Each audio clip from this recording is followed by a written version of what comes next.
Hai guys, nama aku Messi dan umurku 17 tahun. Aku terobsesi sama anime sampai rela ngelakuin apa aja supaya bisa mirip cewek anime favoritku. Tapi itu hampir bikin aku kehilangan segalanya. Sini aku ceritain. Bisa dibilang aku selalu dikenal sebagai cewek cabi. Dan semakin parah waktu aku masuk SMA.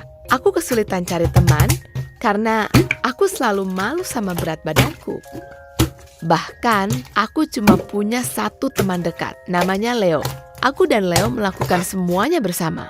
Kami suka pergi hiking dan main video game, tapi aktivitas favorit kami itu nyantai dan nonton anime. Tapi di saat aku semakin tua, semakin gendut, Leo malah jadi ganteng. Waktu kami umur 16, ada banyak banget cewek yang ngejar dia. Ini nggak bisa dipercaya. Aku jadi suka banget sama Leo. Sampai suatu hari waktu kami lagi nongkrong, aku coba cium dia. Tapi Leo kaget sampai loncat. Messi, maaf, aku punya pacar. Apa? Ternyata Leo mulai pacaran sama cewek di sekolah namanya Christina. Cewek tajir dan sombong dan kayak plastik. Rasanya perutku kayak ditusuk. Setelah insiden itu, aku dan Leo jadi menjauh.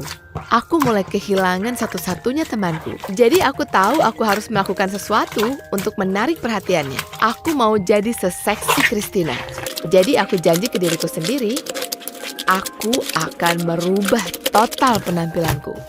Aku menemukan sesuatu di internet namanya operasi anime. Walaupun terdengar gila, ini bisa bikin kamu kayak karakter anime. Pinggang kecil, mata besar, tulang pipi yang bagus. Jelas ini bakal narik perhatian Leo, kan? Tapi harga operasinya itu $5.000. Dan aku nggak punya uang sebanyak itu. Aku masuk ke rekening online bankingku untuk cek tabunganku. Dan aku sadar ada yang aneh. Akunnya atas nama Leo. Dia pasti sempat pakai komputerku. Gila, dia punya lebih dari $20.000 di tabungannya. Aku tahu orang tua dia punya banyak uang juga, jadi aku punya ide. Aku beneran bisa nggak ya? Apa dia bakal marah sama aku? Aku sedih banget, jadi aku lakuin. Aku transfer uang dari rekening Leo ke rekeningku. Kalau dia tanya, aku bisa bilang kalau aku dihack. Aku nggak sabar buat bilang Leo tentang operasinya. Tapi waktu aku cerita, dia bilang, itu ide buruk. Kamu bakal jadi aneh, kata dia. Komen dia bikin aku sedih. Tapi aku pikir mungkin dia bakal berubah pikiran waktu dia lihat aku. Beberapa minggu ke depan, dokternya menyarankan aku untuk crash diet. Aku harus minum pil diet dan berhenti makan karbo dan gula. Berat banget sih, tapi aku tahu ini bakal worth it. Terus, aku datang untuk operasi. Aku nggak ingat apapun yang terjadi karena aku nggak sadar total. Bangun-bangun, aku kesakitan banget, terutama di sekitar mata. Aku harus pakai perban selama 2 minggu, tapi aku nggak sabar sampai perban ini bisa dibuka. Waktu aku buka, oh my God, aku cantik banget. Aku nggak percaya kalau ini beneran berhasil. Berat badanku turun drastis, pinggang dan punggungku kecil dan berbentuk. Tapi hal yang paling aku suka adalah mataku. Mereka lebar, bersinar, dan cantik. Aku kelihatan persis kayak karakter anime favoritku. Aku suka banget. Waktu aku balik ke sekolah, semuanya berubah. Cowok-cowok pada ngejar aku, bahkan cewek-cewek datang ke aku dan tanya kok aku bisa cantik banget. Aku hampir bilang tentang operasinya, tapi aku menghentikan diriku. Aku cuma diet sama olahraga. Oh, sama aku beli kontak lens. Sebenarnya aku agak malu karena operasi. Jadi aku pikir aku bakal rahasiain ini. Di hari itu, waktu aku lagi foto-foto buat Instagram, tiba-tiba aku dapat pesan banyak banget. Aku dipanggil cewek anime nyata. Dan ribuan orang nge-like post aku. Dalam semalam, aku langsung jadi selebgram. Tapi Jujur, disukain sama ribuan orang asing itu agak mengerikan sih. Semua orang mau jadi temanku, tapi rasanya mereka kayak nggak peduli sama aku. Cuma penampilanku aja. Gak lama kemudian, sesuatu yang mengerikan terjadi. Aku lihat kaca, dan salah satu mataku kayak molor ke bawah. Aku lebih mirip alien daripada cewek anime. Aku hubungi dokter yang mengoperasiku, dan dia bilang aku butuh injeksi rutin di sekitar mataku supaya mereka kelihatan sama terus. Dan yang paling parah, harganya $500 per dosis. Aku nggak mampu bayar segitu. Dan aku nggak mungkin nyuri dari Leo lagi. Aku bisa apa?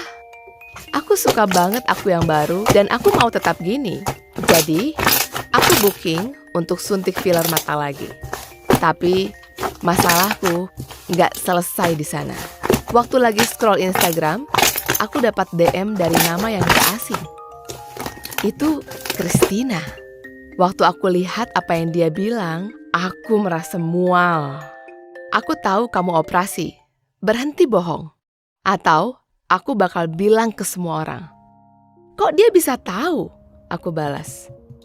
Aku nggak operasi. Kamu nggak punya buktinya. Seharian aku gelisah menunggu dia ngomong sesuatu. Tapi anehnya dia nggak ngomong apapun. Besoknya, aku balik untuk suntik filler mataku. Injeksinya sakit banget. Dan aku harus pakai perban di sekitar mataku selama 24 jam setelahnya. Waktu aku jalan keluar, aku masih agak pusing. Jadi, aku nggak sadar ada orang yang berdiri di sana dengan HP-nya yang mengarah padaku. "Senyum, Messi," kata suara itu. Oh my God, itu Christina. Dia ngikutin aku, tapi sebelum aku bisa ngapa-ngapain, dia keburu foto aku baru selesai operasi. Dan waktu aku masuk sekolah hari Senin, fotonya udah di mana-mana. Ada sampai ratusan. Kemanapun aku pergi, orang-orang terus menunjuk dan menertawaiku. Seketika, orang-orang menjauhiku. Teman-teman baruku nggak mau berurusan sama aku. Yang lebih parah lagi, stres ini bikin berat badanku naik lagi. Aku nggak mampu bayar filler mata lagi, jadi penampilan animeku mulai pudar. Aku balik jadi cewek chubby yang jelek. Dan sekarang semuanya tahu yang sebenarnya. Christina bahkan nge-tag aku di foto Instagram dengan hashtag pembohong dan hashtag pencuri. Lalu aku sadar mungkin Leo ngasih tahu dia. Dia satu-satunya orang yang tahu. Di hari itu, aku lihat Leo sendirian dan aku labrak dia. "Leo, aku pikir aku bisa percaya sama kamu," teriakku. "Tapi kamu bikin hidup aku 100 kali lebih parah. Kamu nyakitin hatiku." Aku bahkan gak biarin Leo jawab. Aku langsung lari sambil nangis. Aku gak boleh biarin Christina pergi gitu aja. Jadi aku melakukan sesuatu yang parah. Aku Google nama Instagram dia, dan ternyata dia punya banyak profil sosmed. Lalu aku menemukan post dia di sebuah forum beberapa tahun lalu. Judulnya adalah Pengakuan Memalukan. Aku gak percaya apa yang aku baca. Ternyata Christina dulu juga gendut, dan dia operasi supaya dia jadi kurus. Dia bahkan post foto sebelum dan sesudahnya. Ini momen balas dendam yang sempurna. Aku cetak sekitar 100 lembar foto itu, dan aku sudah siap menempelnya di sekitar sekolah sama kayak dia. Aku tempel yang pertama di lokerku. Tapi waktu aku balik badan, Leo berdiri di belakangku. "Messi, ini bukan kamu," katanya. "Dulu kamu baik dan jujur. Sekarang kamu nyuri uang dan balas dendam gak jelas." "Ini salah kamu," kataku. "Kenapa kamu kasih tahu Christina aku operasi? Aku gak pernah bilang ke dia. Dokter bedah kamu itu bapak dia. Dia dapat info dari bapaknya." Oh my God. Aku menghabiskan berhari-hari membenci Leo. Ternyata dia nggak ngapa-ngapain. Aku Aku merasa kayak monster. Dia benar. Balas dendam ke Christina nggak akan bikin aku bahagia. Aku ngapain sih? Janji sama aku, kamu nggak bakal ngelakuin ini. Dan aku bakal perbaiki ini, kata dia. Jadi, aku buang semua foto itu. Aku buka Instagram dan bikin post tentang gimana aku operasi karena aku nggak suka sama penampilanku. Hebatnya, semua orang benar-benar suportif. Di sekolah, semua orang mendadak mau jadi temanku lagi. Walaupun aku bukan cewek anime yang mereka kenal, Christina bahkan datang padaku dan minta maaf. Lalu dia bilang, jaga Leo baik-baik. Kamu beruntung punya teman kayak dia. Aku agak bingung. Tapi setelah itu, aku tahu kalau Leo mutusin dia. Di hari yang sama, waktu aku ketemu Leo lagi, aku nggak percaya apa yang dia lakukan. Dia operasi mata anime kayak aku. Tapi punyaku sudah mulai pudar. Dan aku nggak punya rencana untuk operasi lagi. Leo, kamu tahu kan operasi itu nggak tahan selamanya? Nanti mata kamu bakal molor juga kayak aku. Tapi dia kayak nggak peduli. Kalau gitu kita jadi jelek bareng. Kayak kita dulu. Semenjak kejadian ini, aku belajar kalau punya satu teman sejati itu lebih baik dari ratusan teman palsu. Dan mencoba untuk jadi orang lain hanya untuk membuat orang lain terkesan nggak akan bikin kamu bahagia. Suka cerita tadi?